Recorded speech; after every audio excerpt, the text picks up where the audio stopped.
नमस्कार दोस्तों, संदीप यादव जी के गुरु यूट्यूब चैनल में आपका स्वागत है। दोस्तों, अपन राजस्थान ज्योग्राफी पढ़ रहे हैं और राजस्थान ज्योग्राफी में हम फिजिकल स्ट्रक्चर ऑफ राजस्थान के भौतिक स्वरूप की बात कर रहे हैं। देखो, सबसे पहले अपन राजस्थान का सामान्य परिचय पढ़ा, जिसमें अपन ने 3 क्लासेस पढ़ी। अभी अपन पढ़ रहे हैं भौतिक स्वरूप। भौतिक स्वरूप में अपन ने देखा था कि राजस्थान को 4 भौतिक प्रदेशों में बांटा है। उसमें सबसे पहले अपन पढ़ रहे हैं उत्तरी पश्चिम मरुस्थलीय प्रदेश। आज उत्तरी पश्चिम मरुस्थलीय प्रदेश की दूसरी क्लास है।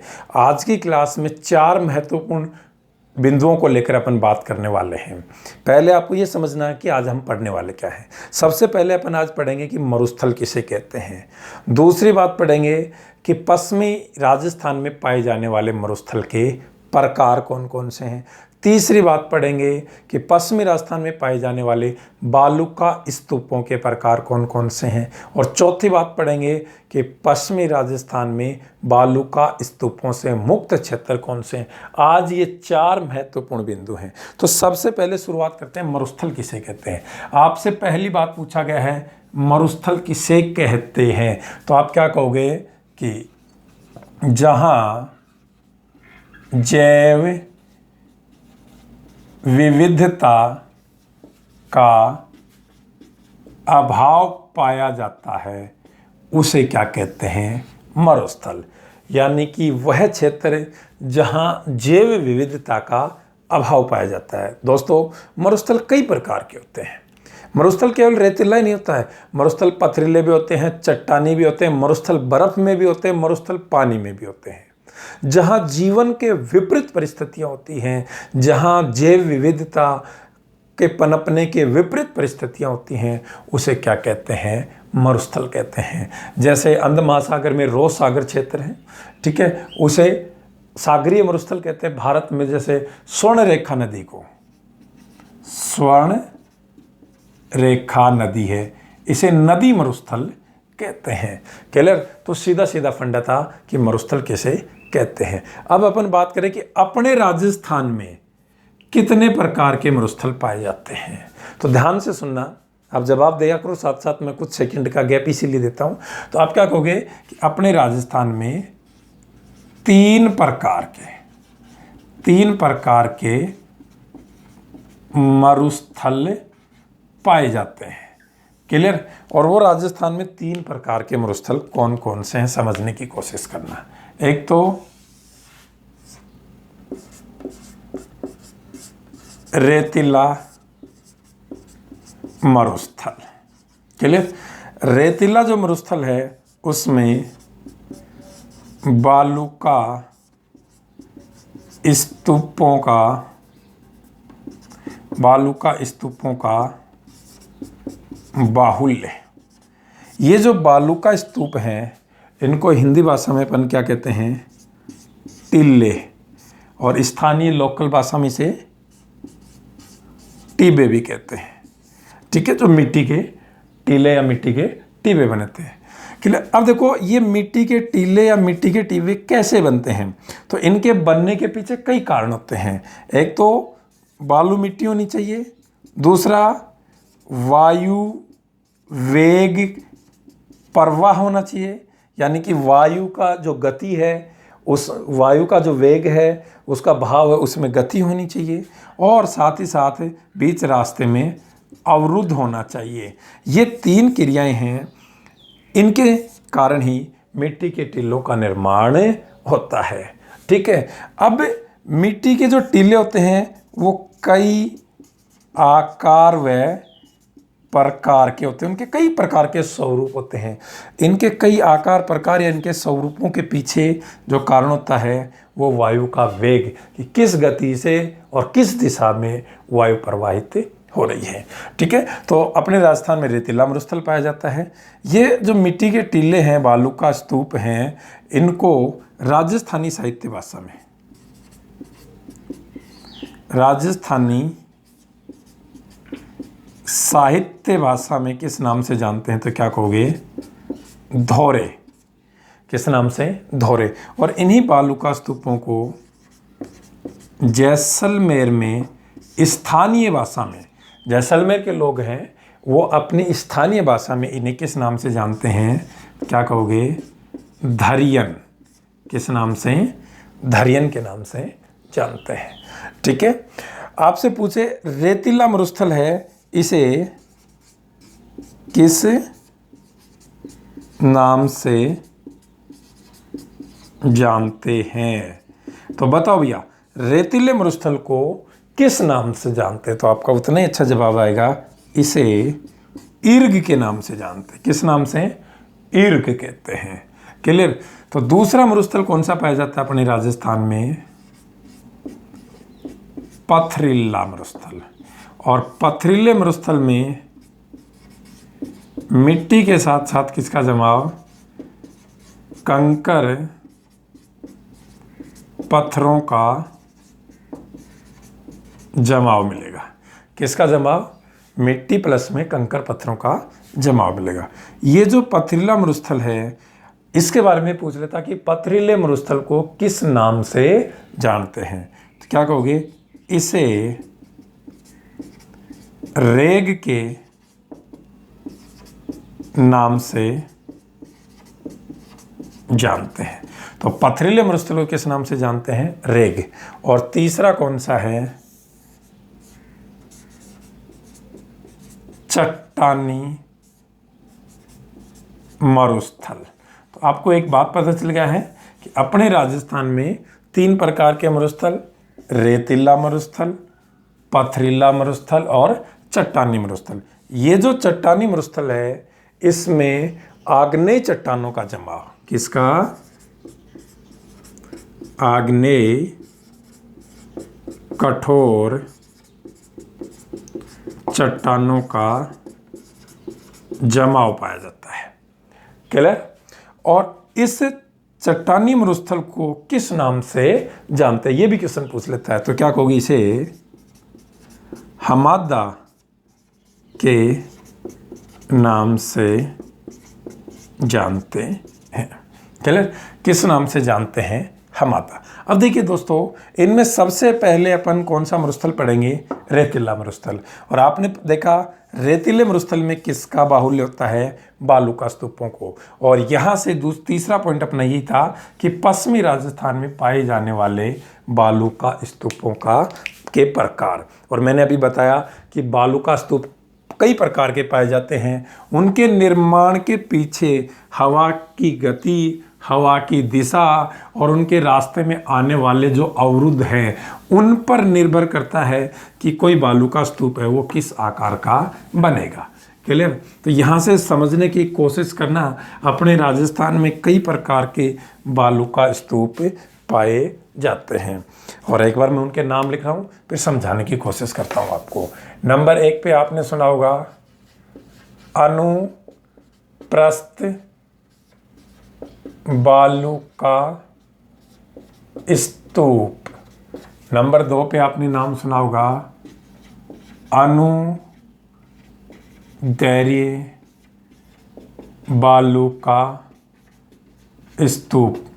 अपन बात कर रहे हैं कि पश्चिमी राजस्थान में पाए जाने वाले बालू का स्तूपों के प्रकार, कि अपने राजस्थान के पश्चिम में किस किस प्रकार के बालू का स्तूप पाए जाते हैं। उनमें एक तो देखा आपने अनुप्रस्थ, एक देखा अनुदैर्य बालू का स्तूप।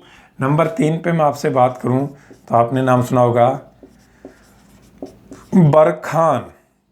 क्लियर। नंबर 4 पे यदि मैं आपसे बात करूं तो आपने नाम सुना होगा पैराबोलिक बालू का स्तूप। कौन से? पैराबोलिक। फिर देखो आपने एक नाम और सुना होगा नंबर 5 पे तारकाय बालू का स्तूप। क्लियर। नंबर 6 पे आपने सुना होगा जैसे तारकाय बालू का स्तूप, इसी तरह से कापिस बालू का स्तूप या स्कर्व कापिस, स्कर्व कापिस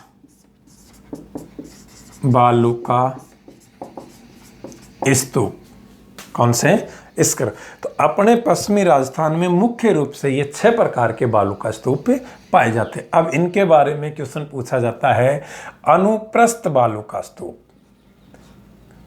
ये कैसे बनते हैं? तो अनुप्रस्थ बालू का स्तूप होते हैं ये वायु की दिशा में समानांतर व एक दूसरे के लंबवत। ठीक है, वायु की दिशा में समानांतर व एक दूसरे के लंबवत बनते हैं इस तरह से। ये बालू का स्तूप, ये बालू का स्तूप, ये बालू का स्तूप, ये बन गया बालू का स्तूप। और ये क्या प्रवाहित हो रही है? वायु। तो पहला क्वेश्चन तो यहां से पूछ लिया। वे बालू का स्तूप जो हवा की दिशा में समानांतर लेकिन एक दूसरे के लंबवत बनते हैं उन्हें क्या कहते हैं? आप क्या कहोगे? अनुप्रस्थ बालू का स्तूप। ये बालू का स्तूप एक ही दिशा में एक ही रेखा में बनते हुए चले जाते हैं, इसलिए इन्हें क्या भी कहते हैं? रेखीय बालू का स्तूप भी कहते हैं। क्या कहते हैं इन्हें? रेखीय बालू का स्तूप। तीसरी बात यहां से क्वेश्चन बनाता है, जब हवा वर्ष भर एक ही दिशा में प्रवाहित होती है तो किस प्रकार के बालू का स्तूपों का निर्माण होता है? आप क्या कहोगे? अनुप्रस्थ बालू का स्तूपों का। जब वायु वर्ष भर एक ही दिशा में प्रवाहित होती है तो किस प्रकार के बालू का स्तूपों का निर्माण होता है? अनुप्रस्थ बालू का स्तूपों का। अब यहाँ पे एक कन्फ्यूजन बताता हूँ कि आप किताबों में क्या पढ़ोगे। आप पढ़ोगे वे बालू का स्तूप जो हवा की दिशा में लंबवत, इनको लंबवत बना देते हैं या समकोण पर बनाते थे। अरे एक को लंबवत बना देगा, एक को समकोण, ऐसा लिखा हुआ है। देखो लंबवत समकोण दोनों एक ही बात है।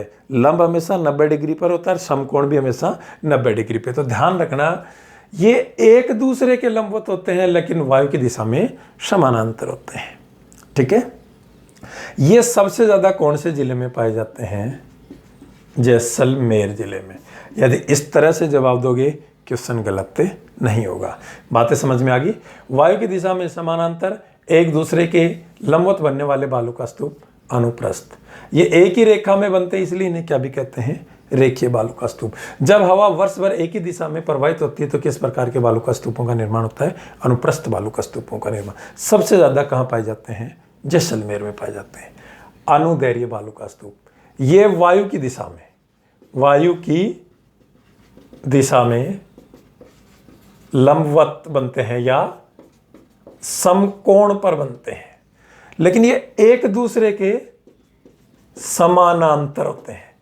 ये एक दूसरे के लंबवत थे, ये एक दूसरे के समानांतर। ये वायु की दिशा में समानांतर, ये वायु की दिशा में लंबवत होते हैं। देखो इधर से हवा प्रवाहित हो रही है और इस वायु के रास्ते में जब कोई अवरुद्ध पैदा हो जाए, मान लो ये कोई पहाड़ी आ गई या पेड़ों की श्रृंखला आ गई, तो यहाँ इससे हवा टकराएगी और यहाँ पर ये बालू का स्तूप बन जाएंगे इस तरह से। तो ये हवा की दिशा में जो लंबवत बनते हैं उनको क्या कहते हैं? अनुदैर्घ्य बालू का स्तूप। क्लियर? बरखान, बरखान या इन्हें अर्ध चंद्राकार बालू का स्तूप भी कहते हैं। क्या भी कहते हैं? बरखान या अर्ध चंद्राकार। इस बालू का स्तूप की आकृति आप देखोगे किस तरह से मिलेगी आपको? इस बालू का स्तूप की आकृति आपको बिल्कुल ऐसे मिलेगी। ये और इधर से ये क्या प्रवाहित हो रही है? वायु प्रवाहित हो रही है। ये बरखान या अर्धचंद्राकार बालू का स्तूप। क्लियर? बरखान यहां से जो क्वेश्चन पूछता है वो देखो, एक तो ये पूछ लिया कि बरखान या अर्धचंद्राकार बालू का स्तूप है, ये सर्वाधिक कौन से क्षेत्र में? शेखावाटी क्षेत्र में और विशेषकर चूरू और नागौर के आसपास के क्षेत्र में। दूसरी बात पूछता है कि सर्वाधिक गतिशील बालू का स्तूप कौन से होते हैं? तो क्या कहोगे? बरखान या अर्धचंद्राकार, क्योंकि इनको हवा को काटने के लिए एक सीधी टक्कर मिल जाती है। तो तेज गति से जब हवा इनको काटेगी तो ये आगे से आगे मूव करते हुए चले जाएंगे। तो ध्यान रखना, बरखान या अर्धचंद्राकार बालू का स्तूप ये सबसे ज़्यादा गतिशील बालू का स्तूप होते हैं। और यहाँ से तीसरा क्वेश्चन पूछता है, बरखान या अर्धचंद्राकार बालू का स्तूप कौन से बालू का स्तूपों का ही एक रूप है? क्या कहोगे? अनुदैर्घ्य बालू का स्तूपों का ही एक रूप है। क्लियर? 3 क्वेश्चन यहाँ से पूछता है, तीनों क्वेश्चन आपके सामने क्लियर है। चौथा अपन बात करें पैराबोलिक बालू का स्तूप।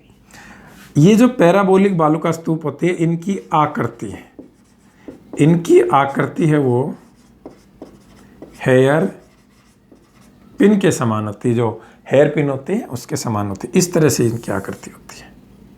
इनका अग्र भाग थोड़ा सा उठा हुआ, फिर ये बालू का स्तूप इस तरह से बनते हुए चले जाते हैं। तो इधर से ये क्या प्रवाहित हो रही है? वायु। ये इसका अग्रभाग होता है ना, अग्रभाग में कठोर चट्टान होती है कोई न कोई ने। और अपने पश्चिमी राजस्थान में देखोगे तो अग्रभाग में जिप्सम का जमाव मिल जाता है। तो ये जिप्सम हवा से नहीं कटी, आगे हवा ने इस बालू मिट्टी को काट दिया और इस तरह की आकृति बना दी। तो ये आकृति के बालू का स्तूप हो गए हैं पैराबोलिक बालू का स्तूप। आपसे पूछे ये सर्वाधिक कहाँ पाए जाते हैं? तो क्या कहोगे? मोहनगढ़ क्षेत्र जैसलमेर में।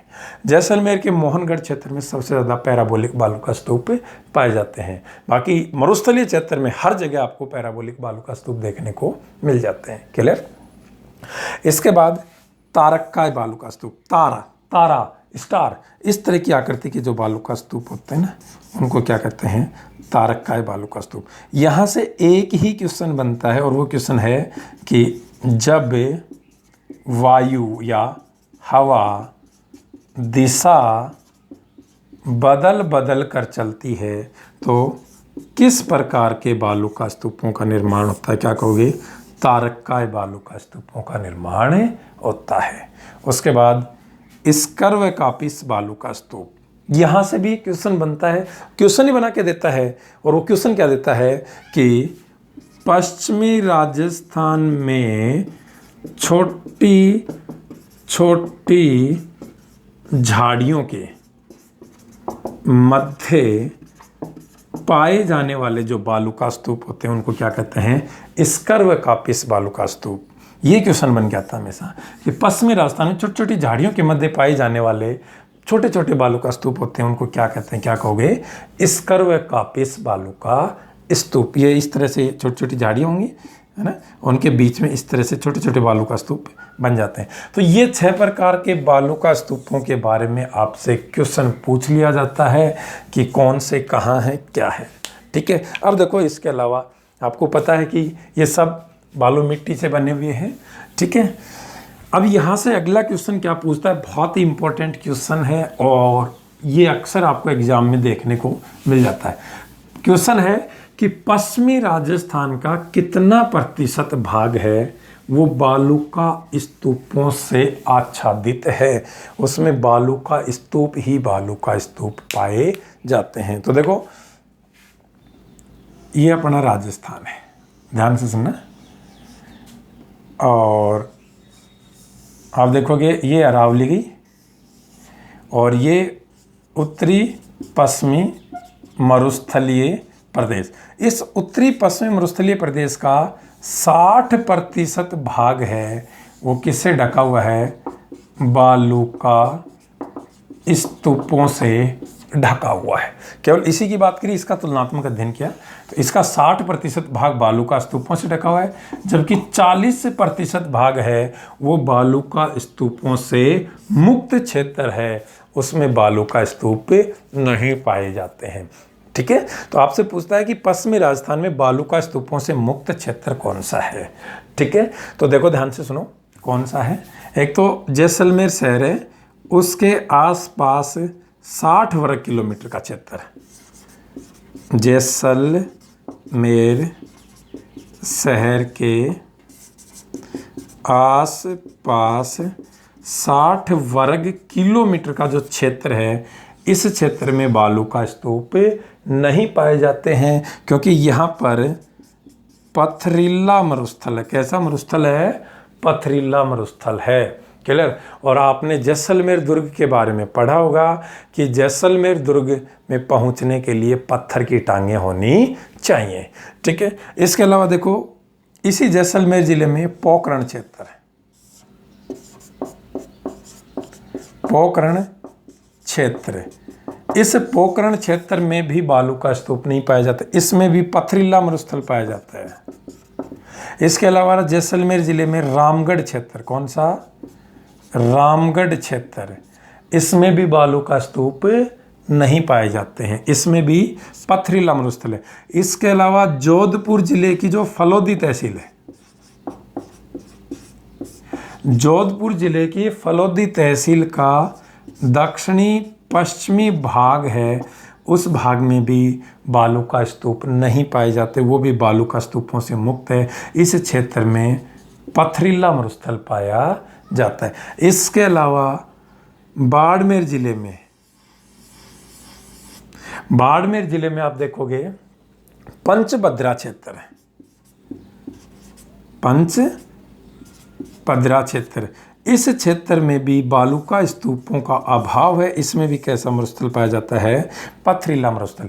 तो आपको ये भी पता चल गया कि पश्चिमी राजस्थान में पथरीला मरुस्थल कहाँ कहाँ पाया जाता है, जैसलमेर शहर के आसपास, पोखरण क्षेत्र जैसलमेर में ही रामगढ़ क्षेत्र, जोधपुर की फलोदी तहसील का दक्षिणी पश्चिमी भाग, और बाड़मेर जिले में पंचभद्रा में, इस क्षेत्र में बालू का स्तूप नहीं पाए जाते हैं, इन क्षेत्रों में पथरीला मरुस्थल पाया जाता है। इसके अलावा देखो बाड़मेर में सिवाना से लेकर जालोर शहर तक ये जो 56 की पहाड़ियाँ हैं, 56 की पहाड़ियाँ, इस क्षेत्र में भी बालू का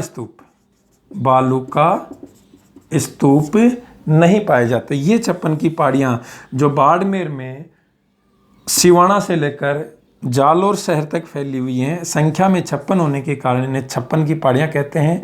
इन पहाड़ियों में ग्रेनाइट पत्थर की प्रधानता है। ये क्षेत्र भी बालू का स्तूपों से मुक्त है।